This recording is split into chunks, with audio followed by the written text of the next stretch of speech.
Welcome to Mall Talk. I'm Paige Weldon.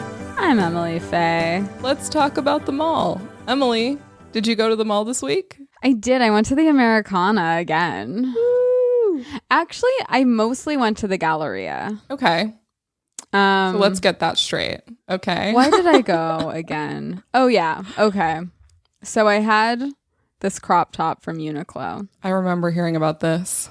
And then I decided to exchange the crop top for a different color crop top. So I did that thing again where I returned that, then bought two to go try on at Madewell. Where the dressing rooms are open. Uniqlo's dressing rooms are still closed. So, and then I went to Aerie because I really need new underwear.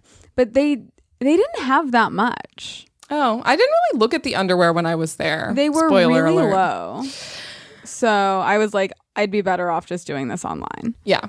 So I walked all the way over to that end, didn't buy anything. Then I walked over to Madewell to try on my Uniqlo clothes in their dressing room. And I saw what you mean with the sales section. It's gotten even smaller than when I was there earlier the week you went. It's one sad rack. It's really tiny. It's ridiculous.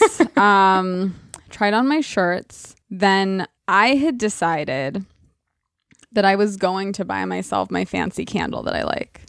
Because I just finished my Target candle. So I'm like, I have no candles. I'm going to splurge. And I didn't even know how much I was going to splurge. Because here's the thing. I went into Nordstrom. The way your voice is like, you're like about to say something crazy. I am about to say something crazy. I was going to get Boy Smells Petal. That's my go-to. And they didn't have Petal. They had like everything but. And Petal is one of their core scents. I was shocked. I was surprised. I couldn't believe it. Uh-huh. But I was like, you know what? I'm not leaving here without a candle. I just really had it in my head. Petal, $32. It's an expensive candle, but it's $32. It's not like Diptyque or anything. And then all of their other scents that I liked that they had in stock were their $39 candles. Wow, Emily, it sounds like it was really hard on you. So I ended up spending 43 something cents on a fucking candle. And it smells really good. I was like, dude, I am on the edge of my goddamn seat. Holy cow. I've been curious about the Casey Musgraves Boy Smells candle slow burn for a very long time. Everyone says it's great. It's in a moody little glass holder, ombre. Of course. Candles, sort of a mauvey pink situation. And I was like, always curious about it. I smelled it. I was like, shit, it is really good. So I bought it. I bought the fucking $40 Casey Musgraves candle. Emily. Come on. I still think I prefer Petal, to be honest. Right, but this will get you through. Next time I will be buying Petal. Okay. But let Petal know. Yeah, so I bought this really expensive candle, then went to Uniqlo to return this $10 tank top. And back. And so now I have the crop top in white, and I still might return it. I still could. I also had my Gap dress that I bought last time with me this entire time, just in case I decided to return it. Yes. Like I want it. Yeah. I do want it. But I was like, just in case I get struck by the need to return it. And I didn't. I still have it. Okay. I like it. It was sweating bullets in your bag. Like, fuck, I hope I don't get returned. Yeah. Did I buy a snack this time? No. I thought about buying Lolly and Pops, but I didn't. Okay. I like really thought about it, but then I think I spent too much time in the Galleria maybe, and I did hit that thing where I was like, I gotta get out of here. I need the sunlight. Yeah. I really need to leave. So I did. Okay. With my candle in hand. And that was it. Okay. It was mostly about the candle. Okay. Did you go to the mall this week? All right, listen, I went twice. I went to the mall twice. I'm Wow. officially fully vaccinated. And so I talked about on the Patreon, once again, a reason to join the Patreon. I talked in depth about my return to the Glendale Galleria, where I had not been in however many months we're at now. And it felt incredible. First visit, I was just getting my bearings, just getting back into it. And I did then go back. Although on my second visit, I just went to the Americana. So the first visit was primarily just walk around. I was also, like you were talking about last week, I just felt the desire to truly just shop and buy things, spend money on physical items. It's not like I haven't bought things this past year, but for some reason it was like, wait, I haven't bought anything. I should probably buy whatever I see. So I did spend an embarrassing amount of money at Aerie.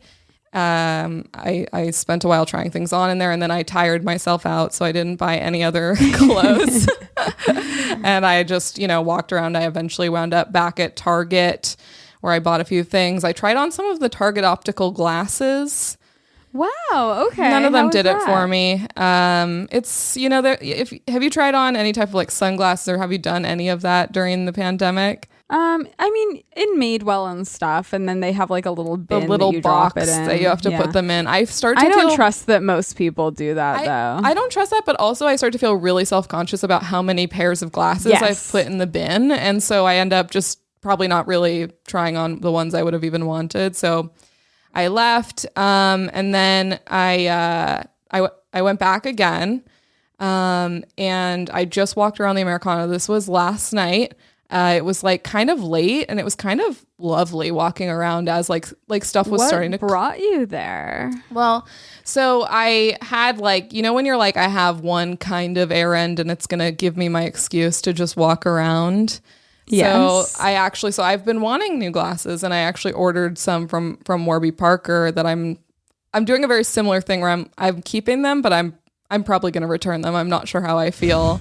And I had them with me I'm going to have them adjust them because they're always like too tight when you order them online. And it turned out Warby Parker was closed. So I was like, shit. But then I just walked around, and I went into I spent my time in Home Goods and in Ross, if you can believe it. I am surprised by the Ross thing. I felt like I was over there, and I was kind of looking for like a plant stand for the balcony I had in the back of my mind, and I didn't find what I wanted at Home Goods. So I was like, maybe I'm going to go to Ross. And when I went over to Ross, so this is all like on the opposite side of the mall. Oh my God, it was chaos over there. There is a place called Vegas Seafood Buffet that is packed to the gills right now. It is. I literally was like, is there a high school dance happening? There's so many people outside, like bustling. So that was disturbing. And we thought buffets wouldn't make it. Look at them thriving. They are making it. And also Look at that. Not only a seafood buffet, but a seafood buffet that people go in knowing they are right below a Ross. And when you go into that Ross, you're right above some seafood. It's just weird. The beautiful thing is that if everyone going in, like if a bunch of people are vaccinated, people aren't going to get sick from COVID. They're going to get sick from the shrimp.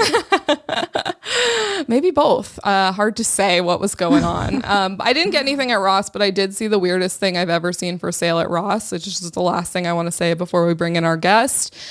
This is so I saw sort of in the I don't even know what section of Ross I found myself in, but there were like general just kind of signs that said things like, family or whatever.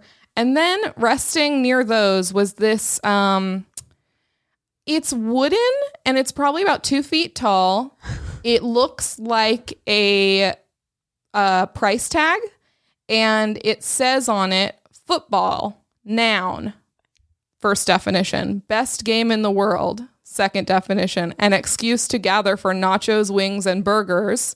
Then it says, see also, the reason I'm not available from August through January, just showing that to you, even though I sent it to you before, just so you have a reminder. I Don't know who this is for. When you sent it to me, I thought it was like 6 inches. No, quite large. Like you might want to like, you're going to extra secure it if you're attaching it to a wall. You need like, You're going to need a screw. yeah, you're going to need one of those like, You're going to need to find a stud for that thing. need a stud for sure. Be careful. Don't destroy your walls. You want your deposit back. So that was my journey. I suspect we're going to be hearing much more of us at the mall now that we're both vaccinated. And frankly, I am so fucking excited. I know. I've been just like gravitating towards it like old times. It feels amazing. And I'm glad that our intros won't be so strained anymore. Like I saw a shirt online. I saw a shirt online this week. That's mall related. All right, let's introduce our guest. Emily, introduce our guest. Oh, I asked you to introduce him right as you started coughing. Should I do it? She's crying. She's so moved. She's so moved. Wow, this is so meaningful for us. Sorry. You introduce him. Okay, I'm going to introduce, She and can't hopefully even by get the through time it. Oh, isn't it beautiful? Today we are joined by Kevin Porter. Hi, Kevin. Hey, happy to be here. Thank you for having me Oh my gosh, today. Kevin has changed his background to a photo of Emily. This And is she looks great. good. Wow. This is good. When was this, Emily? What stage? This is from when I modeled for Big Bud Press in maybe like I don't know maybe 2018 or 2018? something. Okay, so you were like in your 20s at the time. I mean, I'm still in my 20s. Okay. No, just Still confirm. very just much making sure. in my 20s. Great. Cool. Zoom it. Oh, that's Emily's commercial headshot. Oh, yeah. Guess how many commercials that got me? 1, 2? No, 0 commercials. Negative commercials. Ooh, I shot In too fact, high. commercial agent dropped me, so negative commercials. Oh no, negative commercials. If you get cast in one, they have to cast you out legally. Emily, Oh, stop man. showing up at the casting office. Please. Even if you printed out your headshots like it's the 90s, you know? Oh, Please. gracious. All 4 of them, and then I put them in a little book. One of those photo books that people get like for family vacations. Wouldn't that be cool? Like if instead of getting Christmas cards or something for all your friends and family, you sent them coffee table books of just your headshots or shoots that you did modeling this, or do something with Kim New Money and get a couple spreads on that. That would rule. And you're like, if I give you a card, you're going to eventually just put it in a box. I want this to stay out. Yeah, And I- this is You're how I just talking to guarantee. your friend and they're like, every year Christmas, right? It's so expensive. I feel like every year I go like $10,000 into debt. I have to be Right? the centerpiece of all my loved ones' coffee tables. How is everyone else affording this? This right? is We're all wild. going thousands and thousands of dollars in What? debt every No. Christmas. What are you talking about? Printing out photo books and doing expensive photo shoots for our friends. But then the problem is everyone else is going to do it. And then what's special about you doing it? No, you can't On to the commiserate with next. people about Then that. you have to make it like one of those art books that has like the textured cover and then just a little square that's shiny and like that's the picture and like thick off-white pages. Oh, I love that. That sounds Maybe something awesome. from Things Remembered. Maybe something engraved. One of those hologram glass things, but it has you in it. Something That's to beautiful consider. too. Yeah. No, this sounds like a company you would do a mid-roll ad for on this podcast, where it's like, "Hey, glass blower square guys, do this and use code Maltalk, and you'll get 10% off." No, we're You know not what would sponsored. be funny would to do one of those like little hologram things, but it's like a caricature. Oh, Instead of that's a awesome photo. too. It's like a really unflattering like boardwalk theme park caricature. Boardwalk of you, like- caricatures. Many of our first experiences with like people who bully for a living, essentially. And we've experienced it in many other forms as our lives go on. I feel like that's how probably a lot of dads have realized like that their hairline is going to shit. Yeah, it's a moment for sure. Yeah. It's looking for into the everyone. mirror. Now, Paige, I said this to Emily in a text, but I know Griffin Newman currently has the record for longest podcast episode. How long was his? Like 215, 220? What was I think it it? was Approximately there, 215, yeah. Okay, great. We're gonna break think- that. We're gonna double that tonight at least. I think before that, our longest was with with Bridger Weiniger for our Mrs. Fields episode.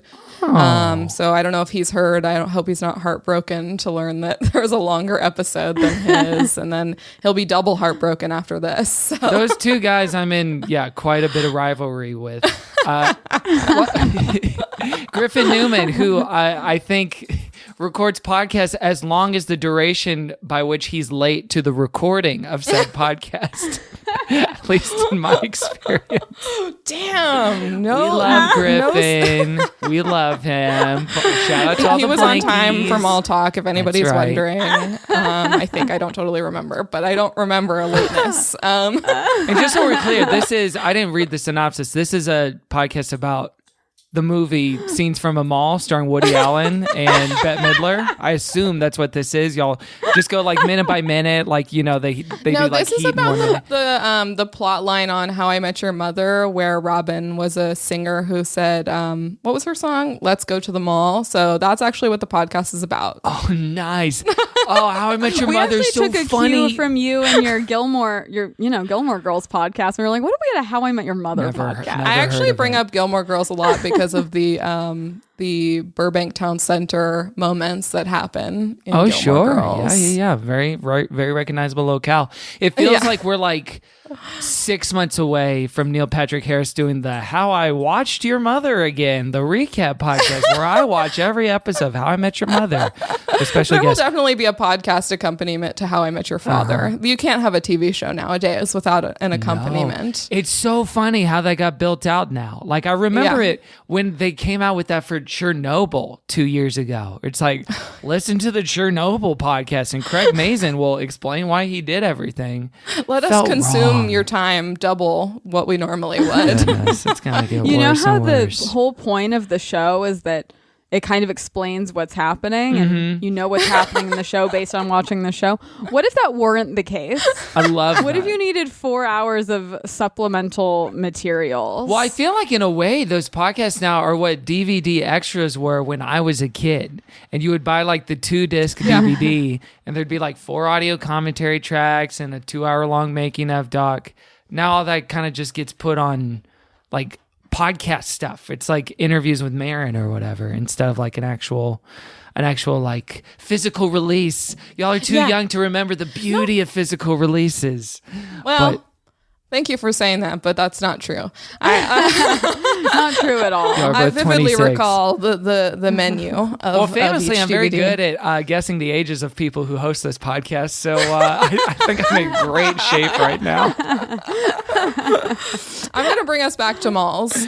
Please, sorry, we strayed so far. It's okay. It's Let's get about back to that's the what mall. that's what it's about. Do you remember the last time you were at a mall? I do remember the last time I was returning a pair of sneakers that I bought from the Adidas website that did not fit. So I went to the Adidas store at the Were they too Santa. big or too small? They were a titch too big, just a little bit too big. And so I took them back to the Adidas store at the Santa Anita Mall in Arcadia. Oh, okay. Have y'all been What were there? you doing Heard out of it? there? What's that? Heard of We've it? heard of it, but we haven't been. What were you doing out there? Y'all are gonna enjoy this mall that we're all gonna go to. Are we? Where are you in your vaccine journey, Emily? I'm full vaxxed tomorrow. Tomorrow. Congratulations! That's so Yeah. exciting. So this is immunity Eve for Emily right now.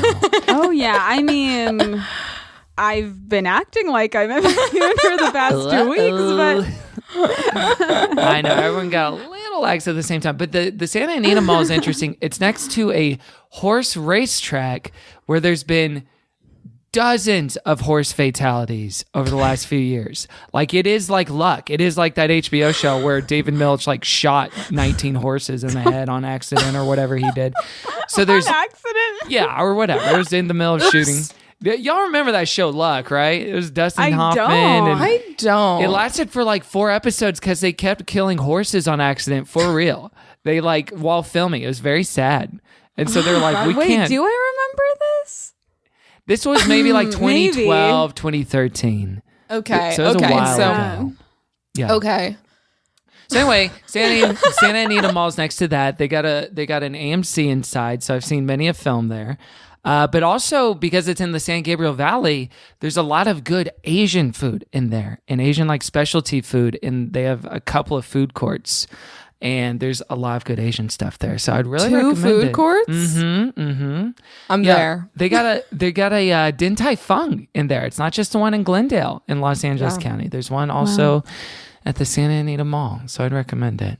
Oh man, that's good to hear. Mm-hmm. Was your return a success? Did you exchange? What went down? No, it was a success in that I returned it, but then I found the correct shoe size on eBay, which made paying a little bit over the actual. You must have really wanted these shoes. Well, they were the Stan Smith Kermit edition shoes, and Oh yeah, I saw those. I did kind of think about getting a pair of those. I mean, But they were all sold they're- out, and I didn't. they're comfy. I like them. It was worth it. I won't regret having paid $20 more or whatever it was. I'm not wearing them now, but I will be pretty soon. Yeah. I mean, But they are so wide and Kermit pristine in a way. rocks. Yeah, Kermit rules. We stand Kermit. Although we can be honest about new Kermit now, right? And our feelings about him. like What's new like Kermit? that new ABC show and stuff. Well, there was that, yeah, a couple years back, but new Kermit in that the man who's been playing Kermit since Jim Henson died was fired in 2017 by the Hensons, by Brian Henson and all the Henson estate. A guy named Steve Whitmire, who's like the Kermit we all knew because that's what we grew up with.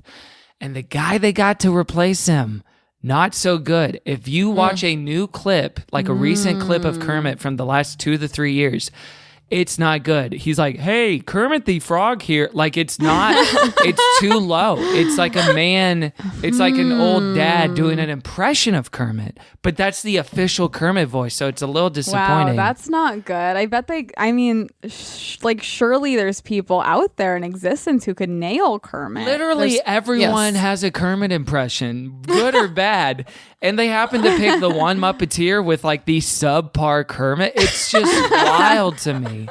So it's very sad. Although people's voices do change as they get older, maybe the same is true of Kermit. So Maybe Kermit's finally entering frog pubescent, like the adolescent stage. He's Perhaps. gonna finally be ready to marry Miss Piggy now that he's like gone through puberty. they're finally taking off their He's promise like, rings. oh, I get it now. Yeah, They're ready. I understand. And isn't it interesting that Emily equates maturity with marriage, a heteronormative institution and construct for her? That's you turn 13, you get your period, you grow boobs, and then you get married at 14, and then you I'm go to high following. school. Yes. you sound like a That's lot of people I correct. grew up with, Emily, including my mom.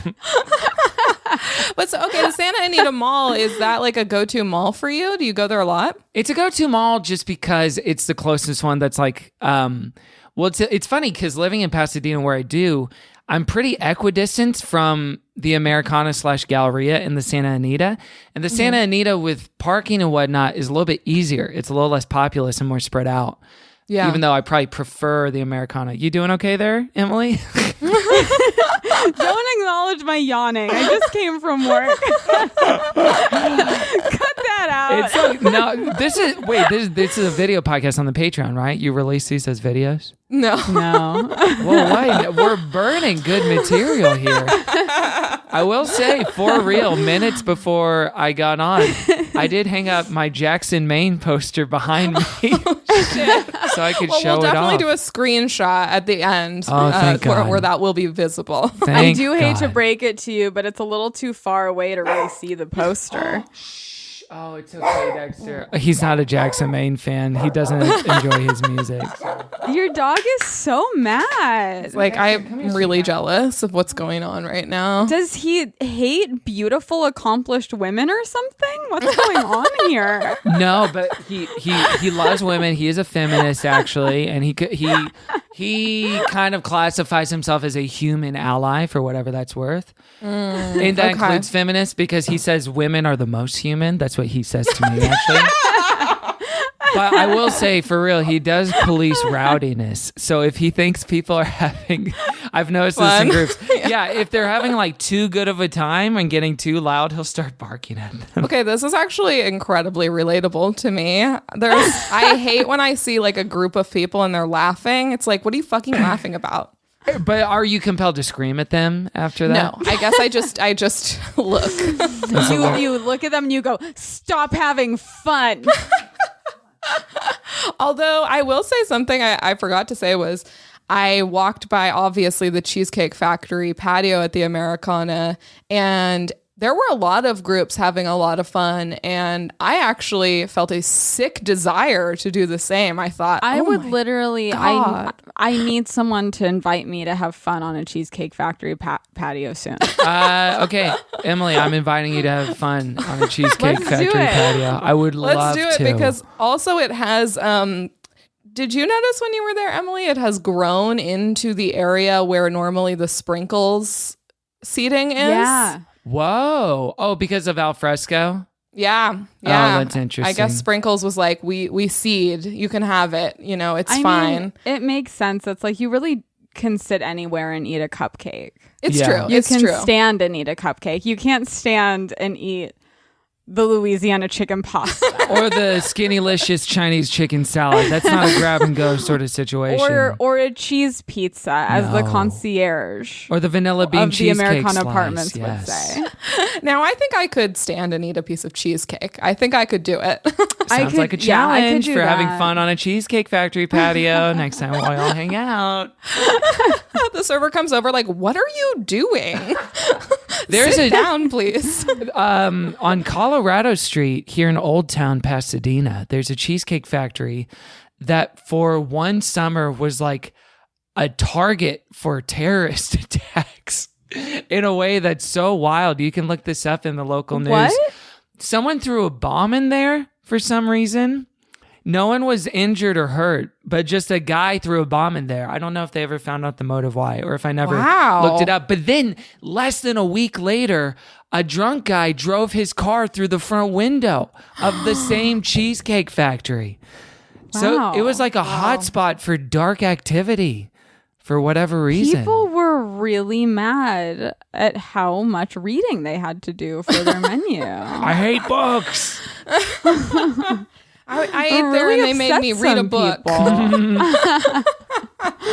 I know. Cheesecake Factory, the home of one of my first dates in high school. We went to Cheesecake Factory and then saw Mission Impossible 3 on a date. Is that one that's considered a good Mission Impossible or a bad Mission Impossible? I think it's considered like a fine to good Mission Impossible with an excellent Philip Seymour Hoffman performance. Because it was the Okay. one that kind of like righted the ship from the bad Mission Impossible 2 that most people don't like. But not nearly, it didn't reach the heights of 4, 5, and 6. I'll say that much. Okay, good to know. I don't care for any of them. Oh, gracious. Was this Cheesecake Factory at a mall by chance? It was at a mall. It was at the Woodlands Mall in the Woodlands, Texas, actually, yes. Oh, Of course. okay. Good Okay, well, hosting, bringing it back. Mall talk. I mean, I was wondering if it was going to be at the Deerbrook Mall that you mentioned, but it sounds like you had a couple of malls going on. There was a couple more. Well, okay, the Woodlands was sort of and I grew up in suburbs that were like, they weren't like affluent, but they weren't super low income either. But then there was the affluent suburbs, kind of because Houston's very sprawling. Because where I grew up, Kingwood, Texas, is the suburbs north of Houston. In the Woodlands, where it was like, oh, that's where the rich people, the high income, privileged people are. That's also where Win Butler from Arcade Fire grew up. So that album and song "The Suburbs" is about the Woodlands, Texas. Wow. Which Wow. is very, so I can imagine exactly where he's singing about when I listen to that. But yes, this was the Woodlands Mall, not the Deerbrook Mall, different mall. Okay, but you would consider the Deerbrook Mall in Humble, Texas. That's your mall. Yes, although it's pronounced Humble, Texas, not Humble, Texas. So growing up there as a kid, I am humbled here. I know I'm humble too. Well, here's what messed us up: we were children growing up there in Kingwood/Humble, right? So we just knew humble as humble. We always just like read it like that. So in school, we would often just say like, yeah, he wasn't very humble. Like we would pronounce the word as we did the location. It'd be like someone pronouncing Houston Houston Street and whatnot. So it really screwed us up. But yes, Deerbrook was the home base mall for me growing up because it was like probably less than 15 minutes, 10 minutes from where I lived. It's just a quick highway trip away. And Incredible. Did you like go there with friends and stuff? Like, was it like a social place? Go there with friends. I remember most specifically the different group outings to see movies there, because that was like the primary movie theater growing up. It was the AMC Deerbrook 24, and I remember seeing everything from like, I want to say 2002 to 2005 or 6 there. I remember all those movies that we saw. I remember The golden age. a double feature of with all my film. high school friends of seeing Phantom of the Opera, then Meet the Fockers. Oh. I remember seeing the producers, the musical version that wasn't very good in I 2005. like it. I didn't know that it was considered bad for many years. Some people Yeah. do like it. Maybe I need to rewatch it. But I remember I also saw the producers at my hometown mall, and it was right after me and my friends found out that you could get your money back if you walked out at a certain time. So we walked out, and I honestly will never know if it was that we disliked it truly that much, or if we were just psyched to use that rule of like, did you know you can actually get your money back if you walk out in the first 30 minutes? And then we just really bothered whoever we made do that. I remember walking out of, this is going to sound so bad, and it's not, I'll have to clarify. I walked out of Brokeback Mountain, but not for homophobic reasons. Not because I was appalled, but because a friend of ours had a limited amount of time to hang out. And I was with another friend of mine, and she was like, well, let's go see him. And we were like into the movie, but not loving the movie, so we left. But if you say I walked out of Brokeback Mountain, it does have a certain connotation that I do need to clarify for the record. You Yeah. were just like, this is not compelling to me. Right. I was like, try harder, Ang Lee. This isn't yearning enough. And that's why I left. As a queer ally in Kingwood, Texas in 2005. Did Or you ever whatever. go back and see it again to complete your experience? No, I've been meaning to rewatch it for 16 Have you never years. seen the whole thing? No, I haven't finished it. I really Oh my want did to. you- Do you remember what point you got to? Yes, it was a dinner scene. It was a dinner scene with like two, or I think most of the main characters, because it's kind of a four-hander for the most part, right? It's Anne, believe. Michelle. I don't know if I don't think the wives ever meet though. There wouldn't be a dinner with all four of them. Okay, then maybe some dinner scene. Then I don't recall. Could it be the Thanksgiving dinner? I remember them being at a Angela restaurant. Emily- Emily family? rewatched this movie recently. I forgot that you did this recently. But I I remember wasn't this like you watched it at like 2 a.m. or something. I was like early quarantine, and I think it was a thing where it was like, you remember how like we were all feeling very like numb and sad, but like numb in the Yes, beginning of were. the pandemic. past tense. Right. Don't feel it now. Not now. Thriving. No. And I think I wanted to like cry. So I Oh. thought like for a release. So I Yes. thought it would be a good idea to like start it at 2 a.m. and then finish it at like 4:30 a.m. and it wasn't a good idea. Okay. It's a really sad movie. Yes. Now there is something to that where like I feel like people watch certain things, and I've done this in the past where it's like I want to cry. So then sometimes I'll even just fast forward to the scenes I know will make me do that. Yep. And there must be Right. some comparison or analog to draw with how people use pornography, right? Like yeah. tear jerking off, maybe. Maybe that's But what I mean, that that's is. the thing is like you have to be smart about it because that wasn't. I feel like there's different kinds of crying. Okay. Oh, of Yeah. course. Can I cry like, and move on? Or The way or- like Yeah. the way I cry at like, Little Women is different. I feel like that. Whereas like with Brokeback Mountain, you're just like, this is fucking devastating. Yeah. Well, yeah. You What is the know? difference? Then how are you crying at Little Women? Because that was a big one for me too. I don't even know. Like it's because it was like I was crying all the time. Like not even just the sad stuff. I think I was just like, wow, they're living. Wow, life. I think that's resonant. I think I experienced that, and a lot of people I know experience like it's weird how I cried at parts that weren't like necessarily sad or like the gut punch moments in Yeah. that movie. It was just like an overwhelmingly tender movie that it was very moving in that way. Yeah, I'm just crying at fucking everything. I'm crying at them walking down the road. Crying at Bob They're Odenkirk busting in sisters. there. Crying at My little women. My Little Women. Oh, you've grown. Wait, so when you went to go meet this friend, do you Yeah. do you look back and you go, it was worth it? Like it was a great hang? I so vividly remember the three of us talking in his car that night, that like I guess I do think it's worth it because I can always watch a movie later. Yeah. And so when it comes to those, because those two people, he's not in my life anymore, not for bad reasons, and I still talk to her a little bit. But our time with people is a little more finite than. We can always subscribe to whatever, the Criterion Collection. I mean, you haven't. I haven't, but I've been meaning to. It's on my Letterboxd list of movies to watch in 2021. I promise. Oh, because you didn't have enough time in 2020? I know. It's so damning. The things we didn't do in 2020, Emily. I mean, the things that I primarily watch only things I've seen before this last year. The amount I feel like I have a huge list of things that I was like, I should finally watch that now that I'm not doing stand up every night. I have time to watch movies, and then I just put on something I've seen 10 times before because it's comforting. That makes sense. Yeah. So we wanted to be comforted at that time. Yeah. I remember seeing at the Deerbrook Mall, the movie Closer. Y'all remember that Mike Nichols movie? I do. 2004. I don't. It's Jude Law, Clive Owen, Julia Roberts, and Natalie Portman. And that is a true four-hander. And it's very talky. It's an adaptation of a play. And so we were like 15 years old and just seeing this movie that's like squarely for adults, and not even like the content of it, but just in its like just the kind of genre that it's like seeing Who's Afraid of Virginia Woolf with like a squad at the mall. It just feels incompatible. Yeah, so I have a strong memory of that. I have a strong memory of going to the Cinnabon right outside of the AMC and sneaking it in and watching Life Aquatic with Steve Zissou on the front row.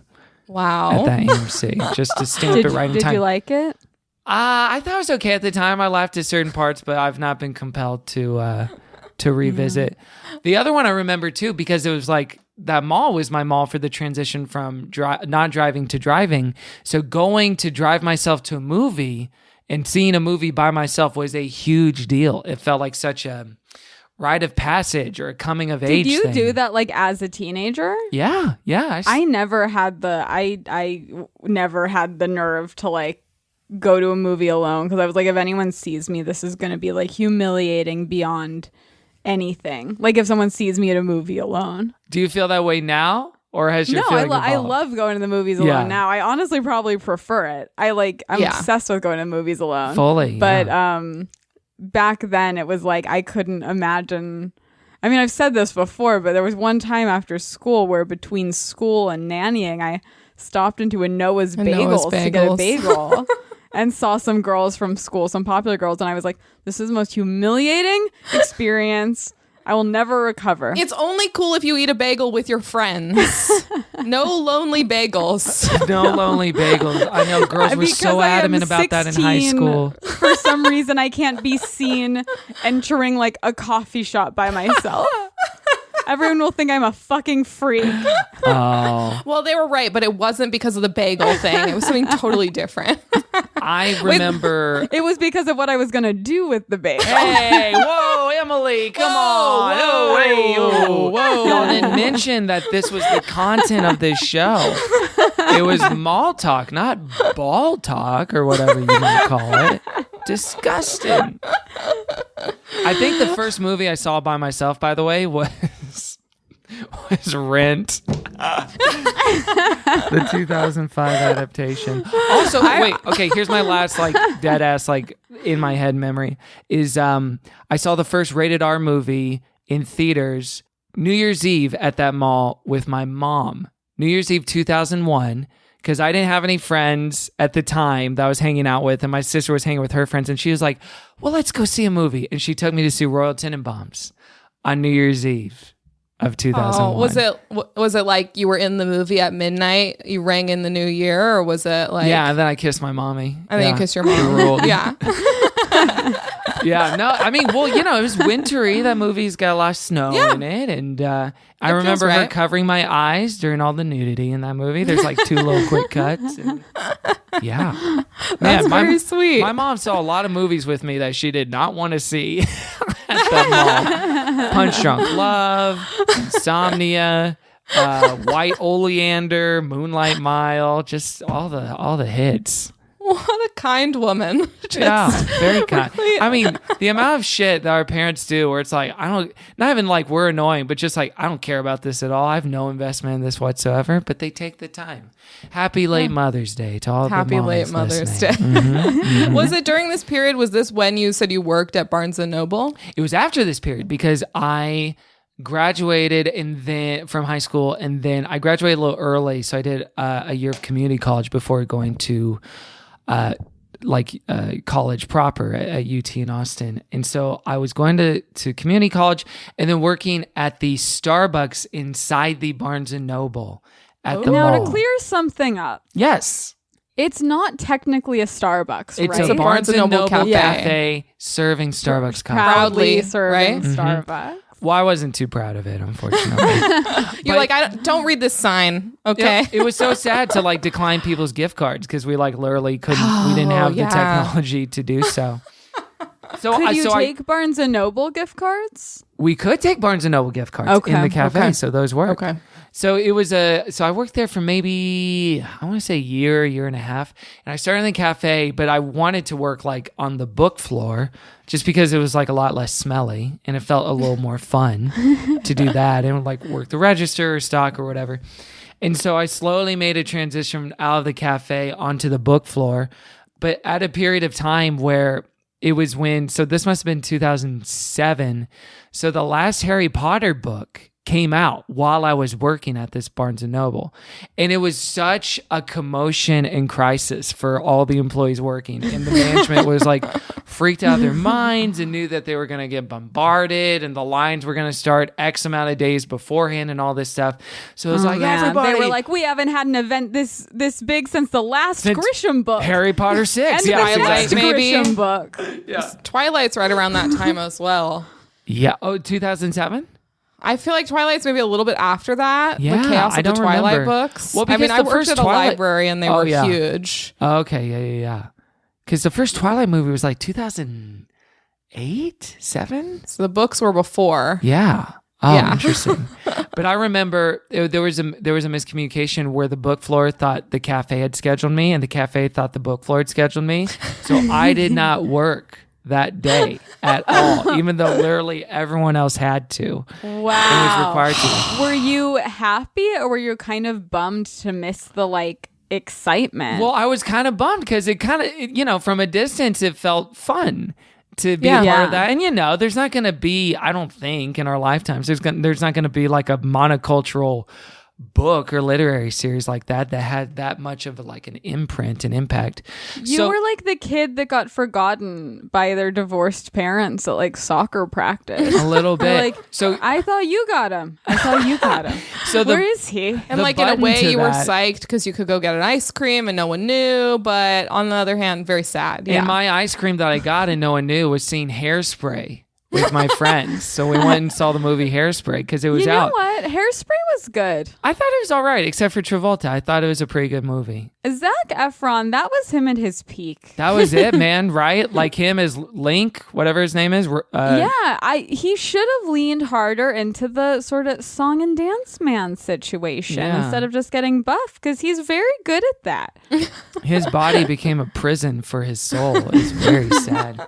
So I was driving back from seeing that movie and I saw, and it was like 10:30 or 11, like way past closing time. And I saw that like people were still there and the lights were still on.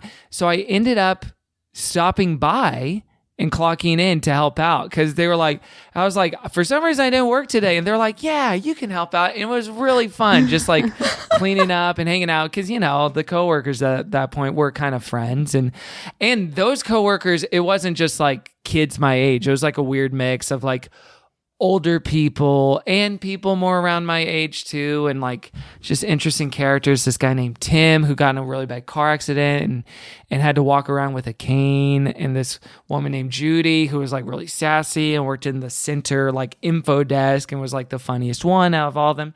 So I miss hanging out with them that night, and it was nice to join up with them. Lend a sounds so helping hand. beautiful. Glad that worked out. I also feel like if you missed that day where like most of the employees were there, there'd be some stuff, some references, some things, some stories you wouldn't know about going forward, and you'd feel a little bit left Oh, out. the in jokes that we had after that night of cleaning up lasted us for decades to come. No regrets.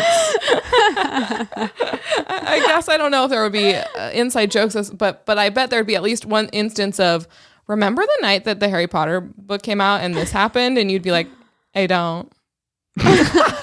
No, I actually don't remember that. I don't recall. I actually wasn't invited. I so- can't I mean, well, recall. it's kind of like that thing. Like, you know, have you ever like been at a job and then like on your day off, you come back the next day and they're like, the craziest bitch came in yesterday. It was a whole thing. And then you're like, damn, like I'll never have experienced that firsthand. Yeah. It sounded crazy. I know, and it's I like missed people it. who missed the draft, like they weren't veterans with anyone and they didn't have anyone to share war stories, and they're really sad about that. Oh, why didn't I get to go to war? Vietnam. Gee whiz. So it sounds like overall, though, you liked working at the Barnes and Noble. It was a good job. I liked it when I was working at the book floor more than the Yeah. cafe. The cafe got, it's food service, so I guess I'm grateful to have had a food service job at one point. But there was some more like the coworkers there were like, some of them were really sweet and some of them were scuzzy. There was this one scuzzball guy I worked with that I just did not enjoy. But yeah, it was overall like a good kind of first job experience for like, 16, 17 years old. I'm grateful for it. What mall was this at? Oh, it was the same mall. It was Deerbrook Mall. Oh, okay. Yeah. Okay. Would you like go to the mall after work or before work, or did it change the mall for you at all working there? It did. Yeah. That's a good point. It did, because especially in a lot of Barnes and Nobles, what do you call plural Barnes and Noble? Barneses and Nobles. Maybe it's just Barnes and Noble, like how deer is just deer. Barn and Nobles? Is I that worked right? at many Barnes and Noble. Well, I think because it was attached to a mall, there was such a casualness to the people that came in, because it was like an entrance to the mall. So they Yeah. had to go to get to the thing that they were actually going to do. So the clientele wasn't like, I'm going to go get a book, I'm going to go to Barnes & Noble. It was like, we're going to get whatever, shakes or clothes or something. I guess we'll go through the Barnes & Noble. So it made it like a little dirtier and messier in there probably because of that. But yeah, after that, yeah, the mall mostly represented like workplace. And now, and I haven't been back to my hometown in like 3 years now, but now it's like I have a lot of nostalgia for it when I drive by it. When was this instance of you posing with the statue? This was in 2002. Okay. Because We're there, we were 2002. going to see Signs, that Mel Gibson M. Night Shyamalan movie, for like a second or third time. And we were just waiting. 'Cause there was like this was a time when it's like, I like this movie, I'll see it 4 times. Because what else do you do when you're 12 years old? That was it. That was a good time. I saw Crystal Skull. Somewhere between 5 and 7 times. in Why? theaters. Emily? Well, here's what happened. We went on a 7th grade field trip to go see it. Uh-huh. And it was the first Indiana Jones movie I ever saw. I never thought I'd be interested in Indiana Jones because I don't like action movies. And it was the first Indiana Jones movie I ever saw. So because of that, I didn't have any others to compare it to. I fucking loved it so much that I just kept seeing it with different people. Like, it's the movie I've seen most in theaters. I think I saw it 7 times. And then I finally Your saw... friends start talking to each other like, did you also see it? Did you also do this? This is awesome. I love this. I love this take. And then I might have even seen it multiple times with the same people. I don't remember. But then I finally saw the other Indiana Joneses, and I was like, oh yeah, these are pretty good too. Someone's Oh like, my get this gosh. girl a punch card. Come on. You watch Raiders of the Lost Ark and you're like, not enough aliens for me. You're like, I just want I- to get the ride. Like, I want to get the Indiana Jones ride, and I didn't get it before. Think that at the time I didn't like the third one as much as Kingdom of the Crystal Skull. Last Crusade.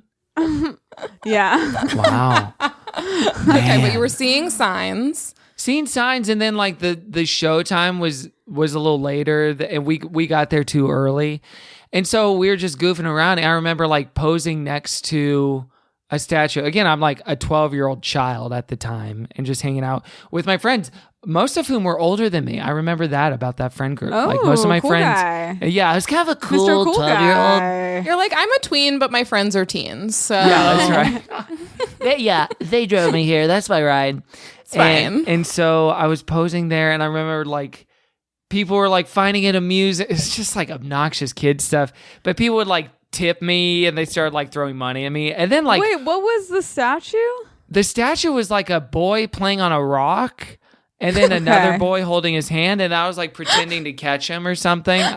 I truly don't recall exactly what this. I think it was. People something thought like you were that. a street performer at this point. They were like, Yeah, like oh a my gosh. mime or a little clown boy. This guy's object work is amazing for a Incredible, child. immaculate. Did he study with Dell? And then no less than 3 security guards walk up, and they take me aside, and they're like, "Do you know what you're doing here?" Then you know The same you're as gonna the number stop. of boys. It was so weird because it was like, I understand if I was like pissing on it or something. But Which you were. It was such a harmless, like I wasn't touching it either. Like, or if I was climbing on it, that'd be one thing. Like, oh yeah, get off the thing. But it's very strange. And I remember one of the girls in our group, Keisha, who is like, must have been like 17 or 18. And You she, were hanging out Wow. with older kids. Oh my god.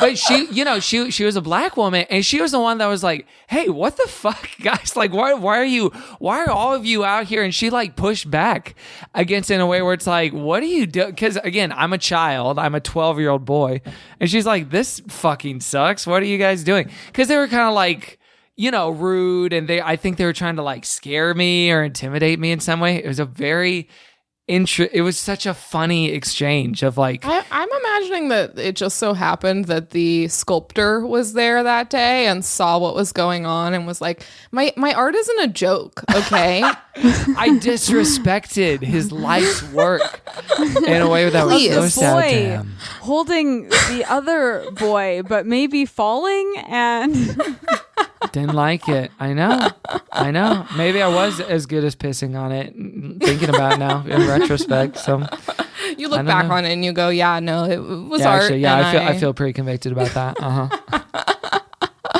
all right. Do you have any other general mall tales that we're missing before we jump into today's kind of store? It'll be a good transition just because mostly they're all movie related because it was just like something where I feel like that period of my life, weirdly, like ages 11 to 15 or 11 to 16 is when I saw the most movies in theaters, and not until maybe like 2015. Really, not until MoviePass came along did I start going to see movies as much. Because At in that Texas, rate, yeah. movies were like, $6 for a ticket at that time. We're talking yeah. 2001 through 2006, 2007. So, primetime showing was like $7.50. So it's just like an easy thing to do. Yeah. But yeah, I mean, I'm trying to think about other stores there and other experiences. I remember, eating at that food court a lot. It was such a big deal when they put in the Chick-fil-A into the food court. That caused quite a commotion in the community. And I do remember seeing Moulin Rouge at that Deerbrook AMC with my mom. My mom took her 11-year-old son, who she probably thought was like a weirdo, to Moulin Rouge. And she's like, okay, I guess we'll do this. The movies you're listing are really connecting with me. I'm like, these are also the movies that I saw during the period where I saw the most movies. I'm like, I love all these movies. I stand by Moulin Rouge too. That was Rouge is great. That's when Me I and my saw friends would 4 watch it all the times. time. We would watch it all the time. My friend had the VHS, and she had one of those TVs that had a VHS in it, and we would watch it in her room. Yeah. We loved it. Held up. Boz's best. The crown jewel of his Red Curtain trilogy, for sure. But I actually think The Great Gatsby is the best. No, I'm kidding. You must be stoked for this Elvis biopic he's doing right now. I.e., the reason Mr. Hanks got COVID-19 last year. Oh my god. Oh my god, that's right. It was because I he forgot was in about Australia. that. We'll never forget the day that Hanks came down with COVID. I'll never it. forget the day Chet Hayes got on socials and said, "Don't worry, they're not tripping now." Oh, but we went to the movie. It's my mother and I, and then we head up to Chick-fil-A after, and the guy was like making conversation, and he said, "Oh, what movie did you see?" And my mom said, "Oh, we saw Moulin Rouge," and and he said, "Did you like it?" And we were like, "Yeah, it was really good." Blah, blah, blah. He's like, "Well, I probably wouldn't have seen that, just because of the content in it." And this guy gave us a little side eye about seeing Moulin Rouge. Like while he was serving us, which is a strange judgmental choice. Why even start the conversation Why if talk? you're gonna? Yeah. It's like that was like a big movie at the time. Chances were good that was the movie you saw. It was a hit. It was a hit. It came out in June 2001. I'll never forget. What a hit! I do think we should get into today's, store. We're talking today about ArcLight Cinemas. Kevin, why'd you want to talk about ArcLight? ArcLight Cinemas is how much like my childhood, I marked so much time spent in LA because I remember I moved to Los Angeles in 2009 and went to ArcLight up until its death, RIP in 2020. Yeah, I guess at least as it was, RIP. Yeah, it'll never come back. It's a timely time to talk about it, for sure. Yeah. It's interesting, the evolution of it, the shock. I think everyone who moves to LA has the shock story of like, wait, the ticket price is how much? Like my friend buying a big group of tickets to see Inception, summer of 2010. And he said, "Oh yeah, and it's $17.50." And I'm like, what's a budget? Because again, I'm coming from $7 in Texas, so that was a much different This is situation. my exact story. Yeah, on Griffin Newman's episode, Paige told her, exactly. I think I was talking about it the story. week that the news dropped that the ArcLight was closing. We were talking about it with Gabrus, okay, and I retold my tale of ordering a ticket and them telling me the price and my genuine reaction of, "Oh, sorry, I only wanted one." And that was really embarrassing. Yeah, I know. That's kind of your hazing. I know. Yeah. Well, and two, I was going at the time to the Burbank 16, the big one, not the biggest of the trilogy of Burbank AMC theaters. Yes. The daddy. That's right. The daddy one. But I really remember, I feel like I remember every single movie I've seen in the Dome, for sure. Yeah. Like the first one I saw there was The Social Network in that same summer of 2010, or maybe it was in the fall. I don't remember now. Anyway, I don't recall the release date of The Social Network, unfortunately. But what I appreciate about the ArcLight in Hollywood specifically, but then I think more so than the other locations. There's a Sherman Oaks one, a Pasadena one that I would go to a lot. And then I think there's a Culver City one too, right? Yep. Mm-hmm. And one in Long Beach, maybe. Yeah, and there's a few loose in Chicago and maybe yes, New York or something. Mm-hmm. Did you say Santa Monica? And Santa Monica or Santa Place. Monica? Oh yeah, maybe that's one. And that one is in a mall, which I feel like. Yeah, the ones that are in a mall, I think, are Santa Monica Place, the Sherman Oaks, and then the Pasadena one is in the Paseo Mall. The Paseo, yeah, which then kind of begs the question: is where the Hollywood ArcLight is situated a mall? No, I don't think so, because the Pasadena one that is a mall, because it's it's a whole plaza. It's an outdoor mall, yeah. And actually, that one I have a vivid memory of. One time I went to go see a movie there with a couple of friends, and we were like, "What if we got a pizza at BJ's and then brought it into the theater? Hey. Let's see what happens." I ended up realizing I had underestimated the size of the pizza box, so I really shoved it into my backpack in a way where it was like, why is her backpack a square? But nobody was. I would actually not think that a pizza box would be smaller than a backpack most times. Well, I think we thought we had ordered something smaller. I think there was just I don't know what we thought, but I got it into my backpack. I'll never know how I did it. And when I got into the theater and I opened the box, the whole pizza had like slid into one like it was like an accordion of a pizza. Wait, because did you put the pizza box like vertical? Yeah, because I just couldn't. I was like, I don't know what else I can do in order to fit it. It was one of those things where it was like, we're here. We've already set this plan in motion. It's not working, but I'm not going to throw away the pizza. Yeah. And we've got It's tickets for better to the have a movie. squished pizza. We Pot need to go committed see at that Trainwreck point. right now. Okay, you guys, we paid for the tickets. Trainwreck, a movie we all love. And I might have been remember. high. I don't remember what happened. It's as I'm retelling the tale, I'm like, if I wasn't, it might be concerning. An awesome like Final Jeopardy question, because no one would ever get it, would be like, name one thing that happened in Trainwreck. Name literally one Bill single Hader thing was that happened. uncomfortable. I mean, my real memory of it is primarily the pizza thing. That's like what's stuck in my brain because I laughed quite hard at that moment. Oh, and I think Every you time said- I think I'm remembering something from Trainwreck, I'm actually remembering something from I Feel Pretty. Oh my god! Oh, I man, I saw movie. that. Good grief. Honestly, a superior film. Wow. I enjoyed I Feel Pretty. Not Emily a on good the one, record. but superior. I enjoyed it. I saw it alone at the Americana on like a little like I'm taking myself on a date tonight, and I just always like whatever movie I see Hey, when I how'd do the date that. go? How'd it end? I don't want to say. Okay. She I don't doesn't. kiss and there was tell. a bagel involved. Whoa. Hey, Emily. Whoa. Let's just say I came away feeling pretty. Okay, so Even prettier.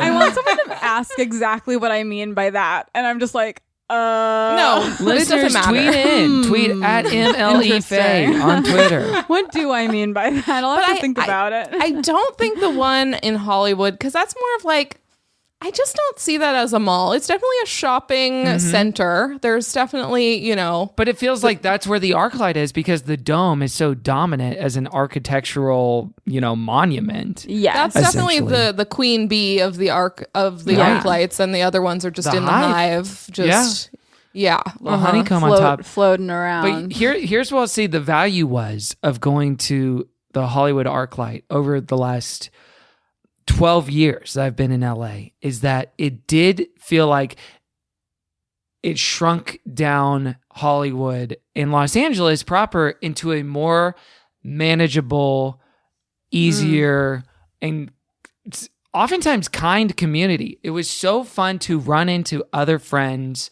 and people there, people I haven't seen in years. Like after living there for enough time, it became a place where it's like, you're going to run into someone. Maybe it's not even someone you want to see, but you're going to run into someone from your past that you took like an improv class with. Or of course, like the Yeah. celebrity spotting. Like I remember seeing Boyhood on the same row as Natalie Portman in 2014, or seeing Looper with Jason Bateman in the same theater, like all the classic like celeb sighting Jason stuff. Bateman loves Looper. Yeah, I love that Looper, buddy. He traveled through time. And like Ryan Johnson introduced Looper right before it started when we saw it because it was like opening weekend. So I really appreciated over time, like the ArcLight for me, accumulated in value as more and more time passed because it started to feel, especially for like my friends and I, and then just people who are obsessed with like to an unhealthy degree of like this actor and this director and this writer, it became like a sort of unofficial town center in town square where you would just like people spot and then like acquaintance spot or friend spot. And I really, and it had its extraness too. Like everyone doing their eulogies about the ArcLight is leaving out the parts of it that absolutely suck shit. Like the fact that it was like insanely overpriced for a luxury experience that like other theater competitors are kind of stepping up the game in some ways. Yeah, like are doing better, quite honestly. Sometimes, depending on what it is, like the food, it feels like Alamo Drafthouse is obviously doing the food better. As far as reserve seating, pretty much everyone is reserve seating now. But that was such a novelty when ArcLight first rolled out. That's just like not at all the case anymore. But I do appreciate, because I actually did listen to some of that episode with Gabrus. I think one of y'all was talking about the seating and recliner seating versus just like standard seating. Oh yeah, that was me. That was Emily. So I'm always talking about the recliner. that's kind of my thing. That's one of my go-to talking points. But I actually prefer just generally as a viewing experience non-recliners. I used to think that too. Then what happened? I used to be like, you don't need to be that fucking comfortable while you're watching a movie. Just sit and watch the movie. That's the experience. Why does everyone need to be like laying down? Yeah. And then I experienced the recliners. And it's not just about laying down. It's about being able to put your legs in different configurations. I get It's that. not. I do get Because that. I'm not necessarily like, oh, I need to be like flat. I'm not like an old man, but it's like, don't your legs like during a 2.5 hour movie, don't your legs start getting kind of like uncomfortable at a certain point? Yeah, but I just crossed them the other way. But Yeah, think just of switch all it up a little. the Yeah. crossing possibilities. The crossabilities on a recliner. I You know. do that thing where it's like one leg up, foot on the thing, other leg out. Crisscross fucking applesauce. Wow. It's And so much more comfortable. By the way, crisscross applesauce in a regular seat. I think Emily, too when narrow. you It's come too back to stand up, that's your catchphrase. And I'm talking about crisscross fucking applesauce. When I say Chris, you say cross, and your fans know it. Your fans know it. You sell My T-shirts. many fans. No, here's what I'll say about the recliner seating too. I just as like a straight up A/B comparison.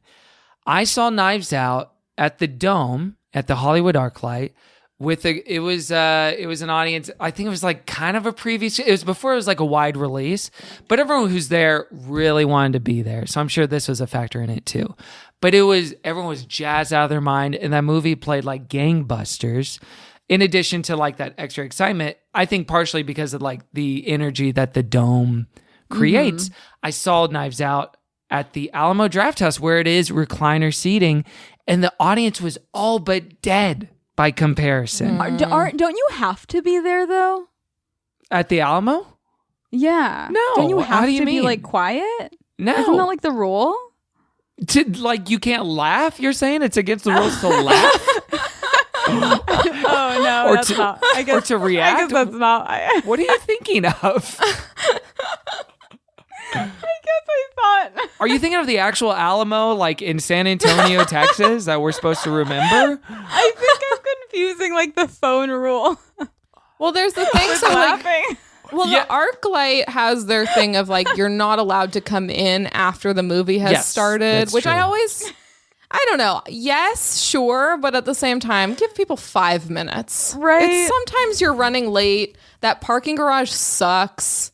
Like, give people, come on, 5 minutes. I respect it, but at the same time, I've never been on the other end of that where someone has not let me into a theater because I was too I late. feel like it's So- maybe happened to me, especially also it sucks if you're like meeting people.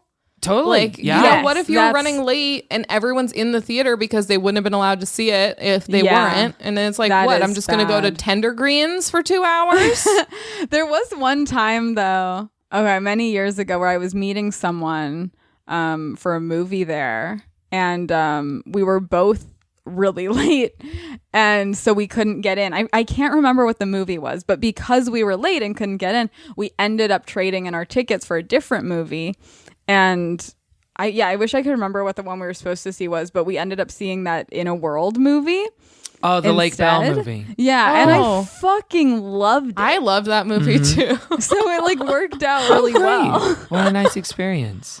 Well, that's good. If you can manage to both be late and it's like okay, we both are in this situation, but Yeah. it's just it makes it stressful from the get where you're like I'm already worried. Oh, sure. I know. But like, to me, it's like that's the double-edged sword of the ArcLight stuff. Because when I have a good audience experience at another theater, I'm kind of surprised when it happens. Yeah. Because it just feels like everyone's so jacked up to be there. And sometimes to a fault. I remember seeing Grand Budapest Hotel at the Hollywood ArcLight when it came out in 2014. And there is something called like ArcLight laughter that happens sometimes. And I think a Wes Anderson movie is a perfect example of this, where everyone is laughing at every half fucking quirky thing that happens because Yeah. they do not want to appear as if they're not in on the joke or that they understand the drollness of it. So it's like, and like non-jokes in the movie. And I understand getting jacked up about like jokes, like actual sight gags or whatever may happen. I think it's so fun. It's like every time a character looks sideways Everyone's at just another like, character.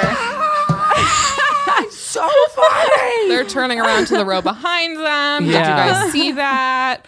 So They're just like slapping their neighbor on the shoulder. It's like, did you fucking see that? He looked at him. Dafoe is on skis now. Listen, you might not get why that was funny, but I'll tell you why. And it's because I'm such a lover of cinema. That's why I understand why this was such a funny moment. So that would happen sometimes in a way that was a bummer. So I feel like, Yeah. but the popcorn stuff plays a little bit better. Yeah. I really regret not seeing that last Marvel movie, Avengers Endgame, at an ArcLight. I saw it at the Santa Anita Mall with a packed crowd, but it was on a Sunday at like 11 a.m. and no one was like talking or had their phones out, but they were dead quiet for that movie. And we all remember those bootlegs, everyone like losing their shit with like, and it's like, that's the thing. It's a ride. It's like an amusement park or whatever.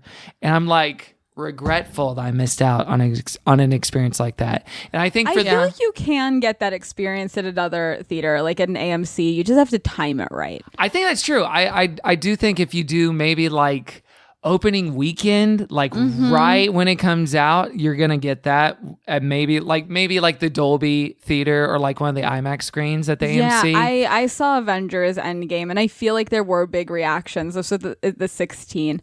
I of course was cold and mad to be there. Of course, yeah, that's your brain. Of course. My boyfriend at the time wanted to go, and I was like, ugh. Fine, I'm sleepy and I hate these movies. Wait, we can say. I mean, I don't mean to dox you, but we can say his name. Your ex-boyfriend was Jeremy Renner, right? That's why it didn't really hit with me. He wasn't in it that much, and I really wanted to be like, "That's my ex-boyfriend." And it's like, why'd you bring me if you have like a combined 11 minutes of screen time in this 4 hour movie? It was like I thought that we were here opening weekend because you were like a main guy in this. Yeah. And you said you're like, heaven don't have a name, but hell do, and it's watching this movie with you. Heaven Don't Have a Name is a Jeremy Renner single from his album of music that he put out a couple years ago. Okay. All right. you're Okay, deep. got it. That's my time. Thanks, everybody. Thank you, Mall Talk. It's funny you're talking about the because there's the experience of seeing a movie at the ArcLight and everyone's like super into movies and so they're like very down. But at the same time, I feel like I was thinking about movies I've seen there, and I think it's often because I don't usually prefer ArcLight just because it's expensive, and I would usually go to like the Vista or the Los Feliz 3. Same. But I feel like I went to see movies at the ArcLight when they were not yet playing anywhere, and I didn't know when they were going to be playing elsewhere. So like I saw Lady Bird at the ArcLight because I didn't know when it was going to be playing elsewhere, and that was another one. I saw that alone in like the middle of the day, and there were actually not that many people there, and it was a great time. Yeah. Like I was think like, that's another this is for thing. me. I feel comfortable, very comfortable, like going to every other theater alone. But the ArcLight, Why not? I don't. Why not? It's such a think scene. it's that running into people thing. Like, So I you think do it's- still feel this way. I guess so. I don't feel it anywhere else. Like I'll go to any AMC, I'll go to the 3, I'll go to the Vista, like I'll go to the Pacific theaters, anywhere else alone. But for some reason, the ArcLight, it brings back that thing of like I don't want to run into people. It's like, kind of a scene. while I'm by myself. I get that. Yeah. Yeah. I remember, speaking of Little Women that we were talking about earlier, the first time I saw Little Women, out of the 7 times I saw it in theaters, was at the Pasadena ArcLight, and it was 2 days after Christmas, and it was a 10:15 screening, and I was the only one there, and it was in one of the huge theaters because it was like an opening weekend thing. And the guy comes out and does like the spiel. But of course, he says, hello, welcome to your private screening of Little Women. The runtime. And we had a nice back and forth and a nice conversation. And then the last movie I ever saw, maybe at an ArcLight theater ever, was the 35 millimeter print of Little Women that I took a big group of friends to see back last February when it was playing there. That's The lovely. group of, like, I feel like going with a group of friends, I feel like I hadn't done that since maybe Movie Pass. Mm-hmm. But the going with like a big group of friends thing was always fun. I love it. I had big plans for doing that in summer 2020 because I was getting back into that groove of like, oh, we can get like 30 people to go to the same movie. And that's really fun. It's like renting it out without renting it out. I was like, we're going to see Tenet together. We're going to see Black Widow together. It's going to be great. And it wasn't. That did not occur. Paige, what was the last movie you saw at the ArcLight? At the ArcLight, I don't know. I almost never would go to the ArcLight. Whoa. I just wouldn't go because also like I like you, Emily, I prefer seeing movies by myself. And I feel like there would sometimes, every once in a while I'd find myself in a group text of people trying to organize a trip to the ArcLight. And that's just, I would have to have a moment to myself and go, Paige, accept that this is not your personality and it's not something you want. And just don't respond in the group text. Wow. No group hangs at the movies for Paige. I get stressed out because also it's like, okay, I hope we can all get seats together. I just am immediately stressed by those experiences. Oh, but that's why you always got to have and I try to be this person, like just the mom. You got to have mom where it's like, I bought 7 tickets. Here it is. Pay me back whenever. Yeah. Loose about it. If you don't pay me back, whatever. Yeah, I don't remember what would be the last one. I mean, maybe it might be I saw Jojo Rabbit at the Culver City ArcLight. That might be it. But that's kind of like, it's a big shopping area, but not really a mall. Yeah. It has that like statue that's a fountain outside. Jojo Rabbit. Oh, Yeah. Jojo. Yeah, but I think that might be the last time. I definitely, I was trying to think of all the movies I've seen there. Another movie I saw alone at the ArcLight, like weird afternoon where I got like a black coffee and went in to go see that movie, The Lobster. Sure. I was like, let me reflect. That's a black coffee movie if there ever was. That is black coffee made incarnate into a movie. I felt very appropriate in That's there. a movie that I liked at the time and I feel like everyone really liked. And then it's one of those ones that just like immediately got forgotten about. Do you guys want to do this podcast in the style of The Lobster for the duration, for the remainder of this? So we're talking about the movies. We want to talk about movie theaters. Paige, what was the first movie that you remember seeing at the Hollywood ArcLight? The first movie I saw at the Hollywood ArcLight? Yeah. Scott Pilgrim. Scott Pilgrim versus the World. It was the one that I was shocked by the price. Now, Scott Pilgrim versus the World, that could be your first movie back in the theaters if you wanted it to be. I don't think that's a movie I can see at my age now. I think I saw it right when I needed to see it. Whoa. I just don't know if it would hit the same, It would hit, maybe it would, as the kids say, hit different, but Yeah. I do think it holds up to a degree. I remember seeing it like 3 or 4 years ago, and I was like, this is still good. Yeah. I mean, I was really into it at the time. I just haven't watched it since. Yeah. But that was definitely a crowd that was like amped. It was, people were psyched for that film. Oh, I know. What a fun time. I know what I want my first movie back to be. What's that? Paige, do you know what it is? In the Heights, because you love Lynn. Cruella. It's Cruella. Cruella. I think I might even wait just so that can be my first movie back. It feels like a really bad like home watch movie, but like a perfect AMC movie. That's true. I Now- think that could be With fun chicken to tenders. see. Yeah. Mm-hmm. Ooh, little tendies. Now, this is Little great tendies. because like when I saw Joker 2019 with Joaquin Phoenix, I did think, I wish this was a lady and connected to Disney IP. And so for me, this movie is a dream. It's perfect. It'll be No, I'm like, exact I'm same. so fucking excited. It's not like, oh my God, this is going to be a great movie or I'm going to love this movie, but it just hits that this trailer hits something for me where I'm like, this is like the perfect movie to just sit, eat a snack and just fucking zone out for 2 Where it's really hours. about the snack more than anything. Because it's like there's stuff happening. I won't be bored, I don't think. No, you'll be able to But check it also out won't of life. make me like think thoughts. Yeah, exactly. No, absolutely No, not. I don't think you're What going if to it be does? compelled to Wait, think. what if remember how Joker like people tried to make it like more than it was? I liked Joker, but people were really trying to like make it like more important than it was. Look, I thought it was a good movie. I thought it was a fun movie. I didn't think it was like, oh my God. I don't think it should have been like nominated for Oscars or whatever. What if people try to do that with Cruella?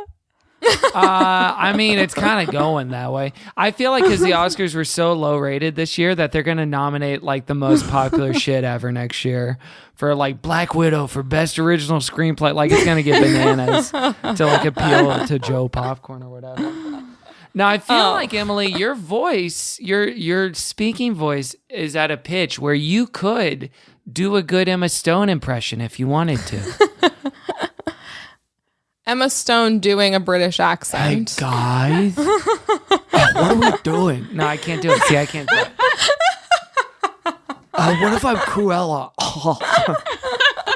Emily, did you ever go to the ArcLight at the Santa Monica Place? I went one time ever because that only opened a few years ago. Yeah, it's like recent. So it was yeah. way past when I lived there. But I went once when I was nannying to take the kids to see that Mr. Rogers movie.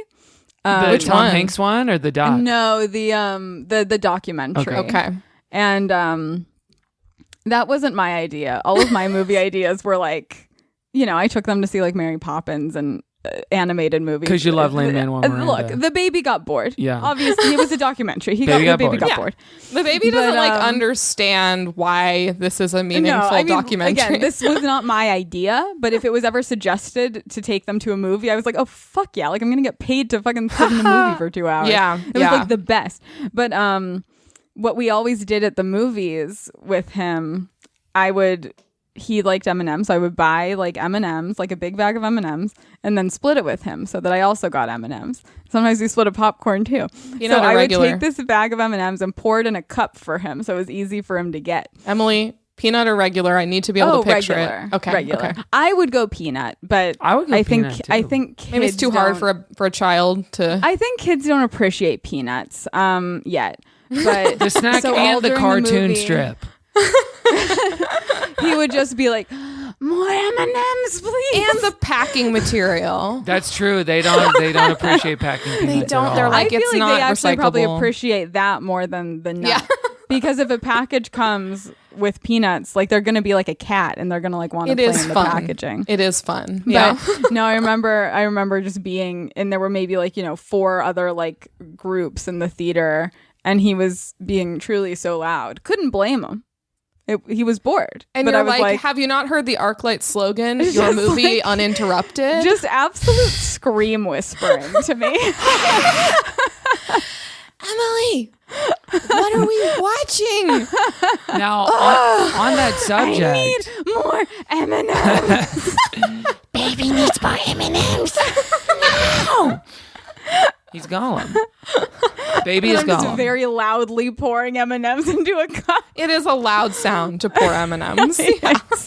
The loudest candy. Yeah, I I'm never more of a went to that Reese's ArcLight. Pieces guy myself. That's what I would I default used to, and then I realized that they don't have any chocolate in them. Right. That's when I doubled down on my love for it because I don't love chocolate candy. I will say, speaking Wow. of Podcast is ending. Sorry. currently. Well, let's pivot out of this. I do want to ask how y'all felt about the concessions at ArcLight. Now, I do have in front of me here on the Zoom call a painting my friend did, Katie Delaney, the great Katie Delaney. Most people know her from Twitter, of a big bucket of ArcLight popcorn. It's beautiful. A lot of people love the Hollywood ArcLight or just the general ArcLight popcorn, and then especially the caramel corn that they would make in house. Yes. Yeah. So I felt, I don't mean to interrupt, but the caramel ahead. corn felt overhyped for me. I feel like people raved and raved, and then I got my little container of it, and I thought, this is hurting my teeth. And That's the price you pay with pea corn, my friend. That's just going to happen. How do you feel about it? I have such a positive association with the caramel corn, which I only got probably a handful of times, but I remember one time, this was like 6 years ago now, I was recording a podcast and our guest was Darcy Carden, who most people know obviously from like The Good Place, and she's going to be on A League of Her Own. And she brought to the recording, because she just came from the movies, and she brought us a bucket of caramel corn. well, that's fun. It was such a nice little gesture, and I always associate it with that nice little moment of sweet Darcy just bringing us caramel corn. I liked it. I loved the popcorn there. I think Yeah. the best movie theater popcorn in LA is Lemley, which there's a Lemley in North Hollywood and one in Pasadena. There's a Lemley Playhouse 7. And then the ArcLight popcorn. I think AMC popcorn is the aforementioned packing peanuts. I think it's... I don't love AMC popcorn. I think it's barely don't. edible. No I good. think that the ArcLight, I like the ArcLight popcorn a lot. And it's one of those places, and I can't remember because it's been so long, but either the 3 or the Vista has this too. One of them doesn't, one of them does. Also, I know people hate the popcorn in those places, but you know, Can I just say I've never noticed the difference of any movie theater popcorn I've ever eaten. I'm like, the this is ArcLight- popcorn. some places butter, like the ArcLight. This is gonna sound gross, but like it does taste good. It has like an almost like milky taste to it. Emily, does sound gross. Whoa, wait, whoa. It tastes like come on. milky. And, like, Milky? It tastes milky. Like creamy? I don't No, agree. I literally don't know how else to say it. When I taste it, the only word that comes to mind is milky. Do you mean like sweet? Do you mean No, dairy? I Like don't there's a lot mean of that. butter on it? No. You just mean milky. Yeah, I don't mean any of those other At things. the ArcLight? So that's why Emily, when she would get popcorn, she would walk up, she would just march her little self up to the concession stand and say, "Can you give me a bucket of Milkers? Thanks, hon." Disgusting behavior. Correct me if I'm wrong. Also, at the ArcLight, they do the butter for you. They do. Yes, Yeah, right? they do Yeah. it for I'd you. like control of my own butter. I don't want to have to lie about how soon I'd like them to stop. I started going no butter a couple years back, so for me it became a non-factor because I feel like too the ArcLight popcorn is already but like whatever the powder Yeah. is that's on it, like it's oiled and salted up enough that's good as it is, just as it is. See, I like Yeah, it's trash popcorn. I like to see milky. those weird like powders that they let you just have fun with. Yeah, yeah. I'd like a sour cream and onion to be You know, involved. Lemley's got that. Lemley, you would enjoy that once they Yes. open back up. They got like Parmesan and Asiago and cheddar powder for the I like popcorn. being entrusted with my flavors. Yeah. Hey, you're a part of this process too. Yeah. Yeah, they also, I mean, obviously the ArcLight has a bar, and I feel like people would like hang out at that bar too. That was the scene too. I will say, for that last time watching Little Women, for whatever reason, I was just having such a nice time that I got somewhat absolutely blasted at the bar before watching it, which made me cry more during the movie than I would have otherwise, even though it was probably comparable. Yes. But I think that's the only time I've done the bar. I don't know if I ever have. I don't think I've ever done the bar. I bought many books in the bookshop, but coffee table think book, so you can see like what you want to model your Christmas gifts on. yeah, no, it's not in frame, but my entire bookshelf back there is ArcLight books. But I've never been to the bar, I don't think. Yeah, me either. I think I But just the coffee was like, shop, it's the only coffee shop in LA I'll go to. Yeah, In that's the your morning favorite. when I need coffee, I'm No. like, let me drive 30 minutes. Well, they have the best and cold park. brew, actually. Yeah. So I go work out that 24-hour fitness, and I go downstairs, get that coffee, get that cold brew, pump it through my veins. Then I go to Amoeba, and then I go to the veggie grill over there, and I get some sushi, and then I go get a shake, and I do a smoothie and a movie, like that little shake place advertises all the time. oh. You know that like fitness place? You know the one I'm talking about? I think I know. Like Body Factory? Is yeah, that it? it's like right Yeah. next to the parking lot, the parking garage. Yeah. Yeah. You know what I will say for the ArcLight? I'm thinking about it now, and I'm like, if ArcLights were more frequently in malls, I bet I would go regardless of the price more, because I think I do like seeing a movie at the mall, because it becomes more of like a day, it's like you have something to do after, before, as opposed to that, it just feels like so purposeful. Like I'm here, I'm parking in the parking garage behind Amoeba, and there's nothing else here that interests me really. I can't really wander after this. And so I think like, if I maybe was living closer to the Pasadena location, I probably would have gone more often, because I did like my experience there. But just that dang price tag just got me every time. It sucks. Like, I don't like just getting out of a movie and then immediately like getting in a car. Yeah, and we're all driving getting in our away. cars and leaving now. Yeah. That's That's why I not would go to fun. the veggie grill and just like try to make friends. I'd go to people's tables and be like, just hey, sort of decompress. do you need a friend? Yeah. No, I know what you're saying. I will say too, as far as price goes, you do wish, and maybe they wish now too, that there would have been an equivalent to an AMC A-list or a movie pass to the ArcLight. If ArcLight had said, you know what, for like, I bet they could have gone away with something as much as like $50 a month. I bet, yeah. Because it People still would would have have been done like it. a great deal. They have a membership thing, but what does it get you? The Nothing? membership gets you like a coupon every 2 years for like $5 off your popcorn. Like it's nothing. It doesn't actually, and I think it waives the fee when you buy your tickets online on the website. But otherwise, the it doesn't like get you anything else. Thing was really like that was the step everything was moving in, and they just refused.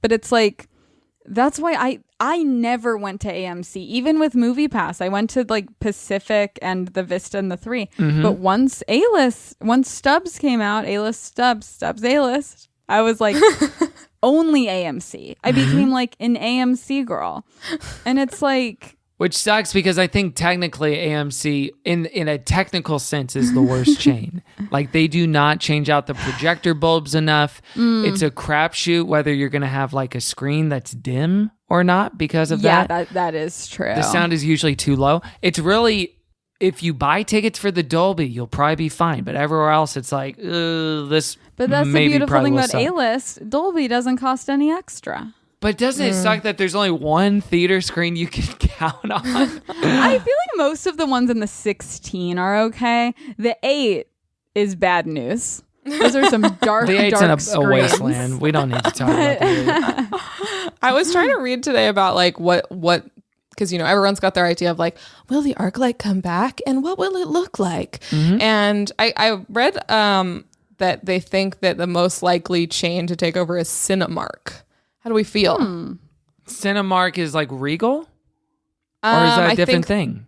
Yeah, I I don't think think I know it's much about a Cinemark. different thing because they said that AMC actually was like AMC and Regal are sort of not doing as well as Cinemark are or Cinemark is, so they think that Cinemark might be a contender. I mean, obviously the Hollywood one might have something different going on because it's sort of more, it's got its own thing. The Hollywood But- one, it feels likely that it'll get bought out by tech like Amazon or Netflix. Like what if they think so? they redesigned the dome, but it's Jeff Bezos' head and it's the Bezos dome. And you get to Like see when they made it the Minion. Yeah, exactly. Yeah. Just earlier today, I saw someone post an old picture on Twitter from when they made the dome Totoro.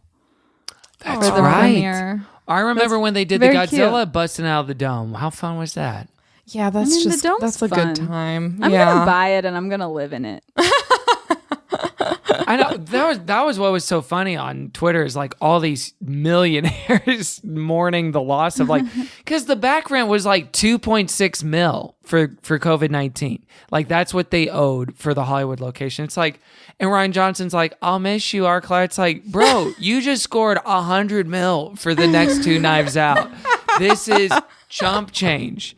Your wife has a Patreon for her podcast. I This wish is there was chump something we change. could do. That is so true. Like all these like filmmakers could just like fucking Quentin Tarantino buy that shit. Like Fully. If like- every celebrity gave 5% of their next salary, they could buy 100 ArcLights forever and pay the like rent one forever. of these film nerd directors like should just fucking buy it. Like They're just making us sweat it. It's gonna happen soon. do you think it's like public negotiation to some degree? It's like Yeah, make I- everyone love the yeah. brand and mourn it and then come back. Because Alamo Drafthouse technically went bankrupt too during the pandemic.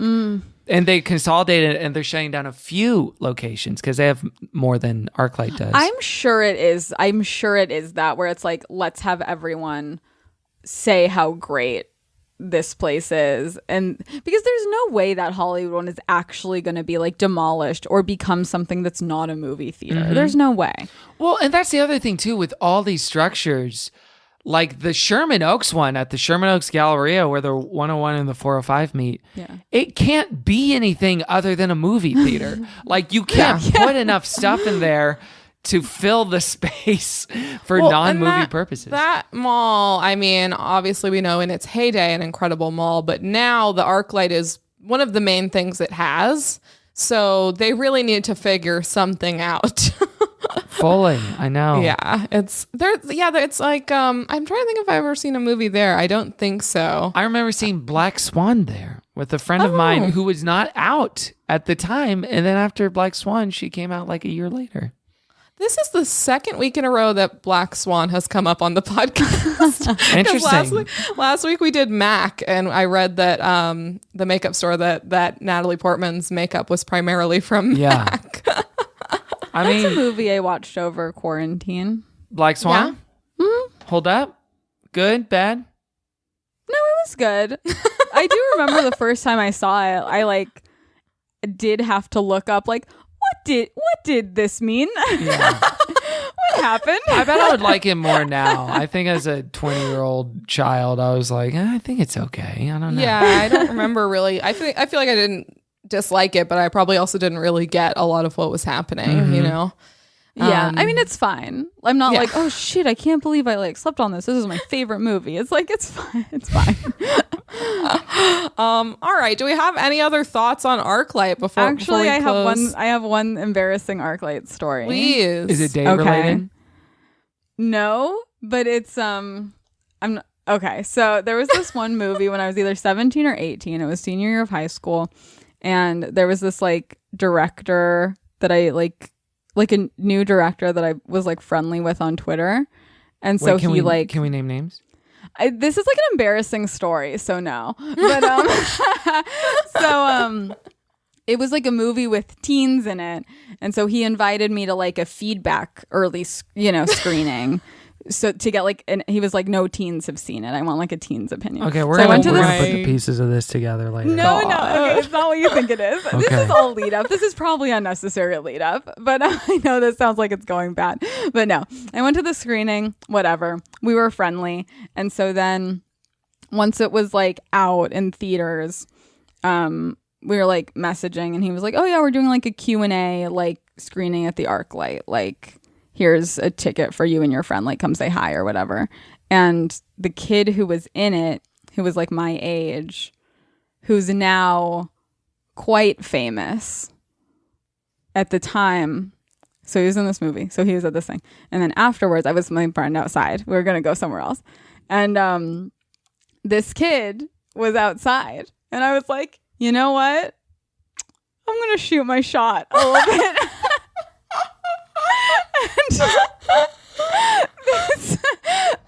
Subtly. And this was not like an attractive time for me. I had bad bangs. My hair was too long. I was wearing a dress from fucking Mosimo or whatever. From What year was Target. this? This was at the ArcLight. This was at the ArcLight. No, What but what year? year? What year was this? I guess it would have been 2012 or 13. Okay, 2012. Gotcha. The year we met. Exactly. I thought your bangs and your hair were cute. They were different, but you looked fine. Yeah, No, I remember thinking okay. that girl looks fine. Yeah, I remember seeing you at Unurban and being like, yeah, fine. An eventful year for me. Unurban, This an incredible story, open mic in Santa Unurban. Monica. Met Kevin. Hello. So then I went up. He was standing just like on his phone by a light pole over by the parking lot, and I was like, "Hey, no, that was like great. Yeah, I know." And then I was like, the director, like, we blah blah blah blah blah, and I was like, fucking like trying to flirt, and then he was like, "Oh yeah, cool. Well, yeah, how old are you?" And I was like 17 or 18 or whatever. And he was like, "Oh, yeah, me too. I thought you were older."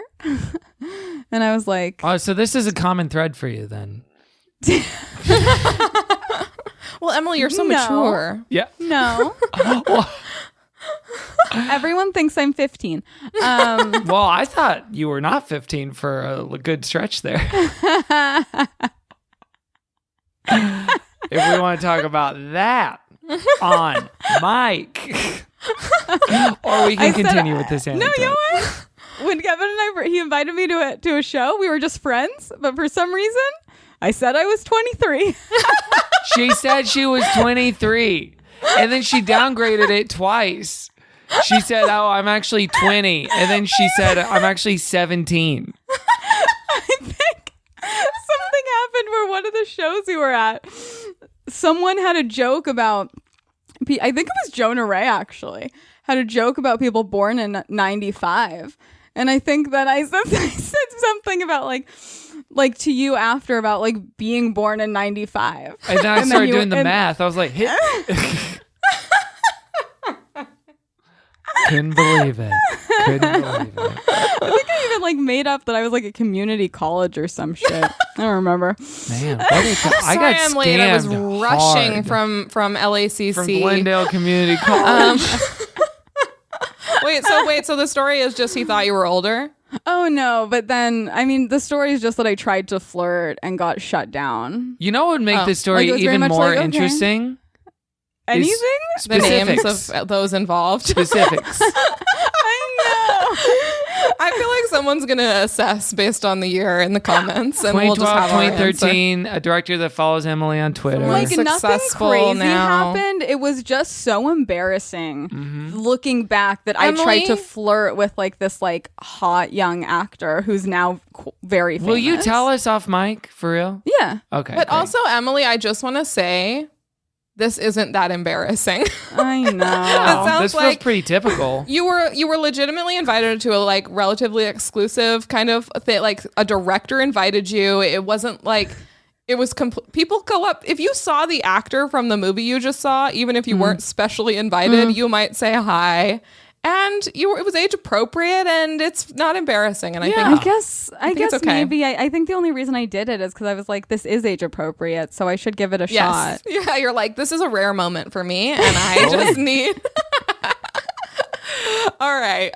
Kevin, do you have any other ArcLight thoughts that we haven't got to before we answer a question?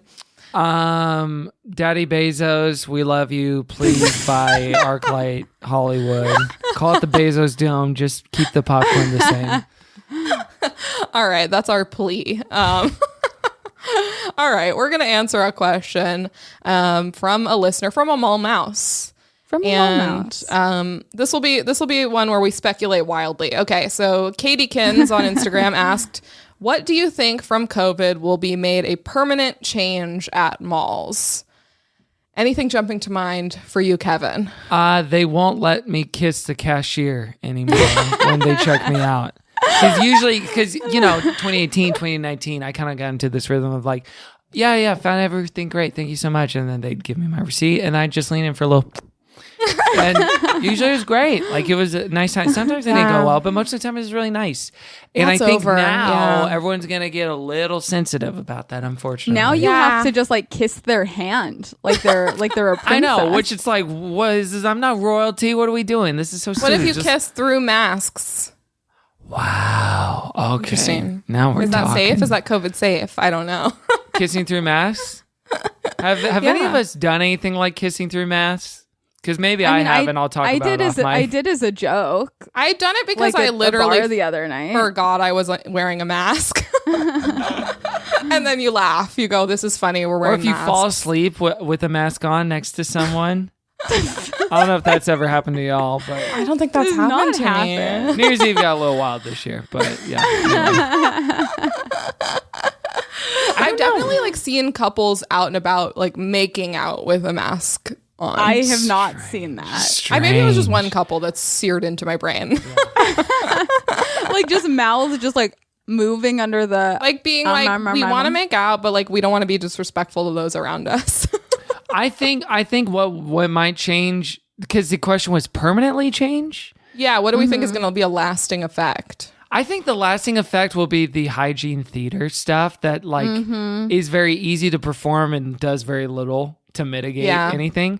Like you're Yeah. going to see a Wiping lot of down. like, okay, we sanitized the touchpad for your credit card. You're going to see that extend, I bet, for years after Yeah. I this. feel like the hand sanitizer for sure is gonna stay Yeah, because I think that's so. cheap and easy. One thing I've been wondering about is, do we think that samples will ever come back in the food court? I do. Yeah, I think You so. do? Yeah, Okay. At a certain I point. do, but I think it's gonna be